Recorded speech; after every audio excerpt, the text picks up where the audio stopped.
एक समय की बात है, भगवान गौतम बुद्ध अपने शिष्यों के साथ बैठे हुए थे और उन्हें उपदेश दे रहे थे। तब उन्होंने अपने शिष्यों से कहा, क्रोध इंसान का सबसे बड़ा दुश्मन है। क्रोध करने वाला व्यक्ति खुद को हानि पहुंचाता है, लेकिन दूसरों को भी हानि पहुंचाता है। वह प्रतिशोध की आग में जलता है और अपने जीवन को बर्बाद कर देता है। उनके उपदेश खत्म हो जाने के बाद उनके शिष्यों में से एक शिष्य खड़ा होकर बोलता है, तू एक ढोंगी है। तेरी बातें मनुष्य के रहन सहन से विपरीत हैं।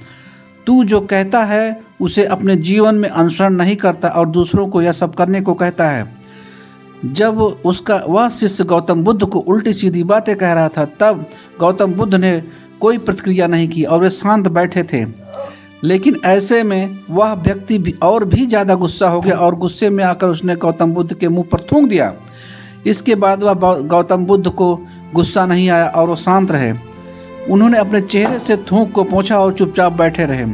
यह सब देखकर उस शिष्य को समझ नहीं आया कि वह क्या करेगा। गुस्से में आकर वह उस जगह को छोड़कर चला गया और अगले दिन अपने घर पहुंचा। जैसे ही वह अपने घर पहुंचा, तब उसका दिमाग शांत हो चुका था। दिमाग के शांत होते ही इस बात का एहसास हुआ कि कितनी बड़ी गलती कर दी उसने। उससे पाप हो गया है। वह मन ही मन खुद से कहने लगा, यह मैंने क्या कर दिया? मैंने महात्मा बुद्ध का अपमान किया है। ऐसा पाप मैं कैसे कर सकता हूँ? मैंने बहुत बड़ी गलती कर दी है। मुझे जाकर माफ़ी मांगनी चाहिए। यह कहकर वह तुरंत ही गौतम बुद्ध के पास चला गया, लेकिन गौतम बुद्ध उस स्थान पर नहीं थे। ऐसे में वह शिष्य जगह जगह भटक कर उन्हें खोजने लगा। जैसे ही उसे महात्मा बुद्ध मिले तो वह उनके पैरों पर गिर गया और उसने कहा, मुझे माफ़ कर दीजिए, मुझसे बहुत बड़ी गलती हुई थी। मैंने आपका अपमान किया था। मैंने यह बहुत बड़ा पाप किया है। यह सब देखकर गौतम बुद्ध ने उनसे कहा, शांत हो जाओ, क्या बात है? मुझे बताओ, तुम कौन हो? गौतम बुद्ध के यह पूछने पर वह शिष्य चौंक गया। वह सोचने लगा कि महात्मा बुद्ध मुझे कैसे भूल सकते हैं? मैंने तो उनका बहुत बड़ा अपमान किया था। यह सोचकर उसने महात्मा बुद्ध से पूछा, और आप इतनी जल्दी भूल गए? हमें कल की बातों को कल में ही छोड़ देना चाहिए। वह अच्छा हो या बुरा, उसके बारे में बार बार सोचना नहीं चाहिए।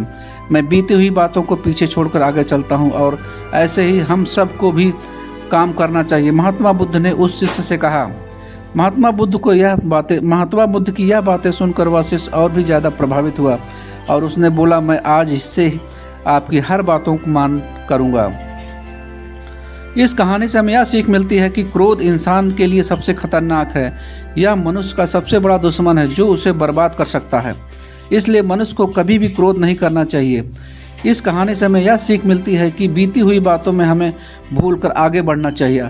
अगर कोई मनुष्य अपनी बीती हुई बातों पर ज़्यादा ध्यान देता है तो उसका ध्यान पूरी तरह से भूतकाल में लगा होता है और वह इंसान कभी भी आगे बढ़ने की नहीं सोच पाता है।